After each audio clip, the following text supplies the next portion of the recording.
Hey guys, 89.7 here. Let's put some music on. So we're gonna make homemade bread today. And the reason I decided to make homemade bread is because I wanna have some Indian food tonight. Started the process by soaking up in warm and not hot water, some yeast, about 2 tablespoons, and then some honey, about 1 tablespoon to activate the yeast, and I just let it rise and mix together super good until it's nice and ready. In the meantime, I sifted about 4 cups of flour, added some salt, and then I added the mixture in slowly and a little bit at a time because we don't want to put too much water. We want to add just enough water, depends on your flour. And we want to make sure that the entire bowl of flour is evenly mixed. And the consistency is very slushy. It's still sticky because at this point we have not added the oil. Once it's nice and evenly mixed with water and it's nice and squishy and slushy, then we can go ahead and add about half a cup of oil.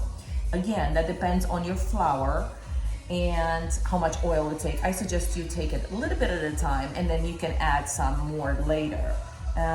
After everything is nice and mixed, and you can put it in the mixer and mix it.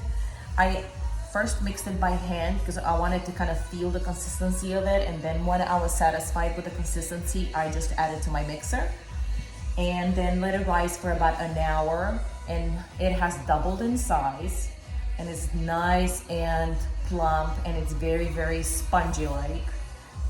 Now I've added some flour to a sheet of parchment paper, and I'm gonna divide this in even bowls of dough, squish them nicely and flatten them, and they're gonna be covered a little bit with flour on both sides, and let that rise again for maybe about half an hour. And when I'm ready to cook them, I'm gonna take my iron board or in my skillet, or you can use your oven. Obviously you can put them in the oven. You can also use just a regular non-stick pan, and that's going to give you a nice crisp outside with a nice fluffy on the inside. So just make sure that you dip that in good curry Indian. It's butter chicken for me tonight, so I am very much looking forward to that. So any comments and questions, let me know, and please see the below comments for my full recipe. Enjoy.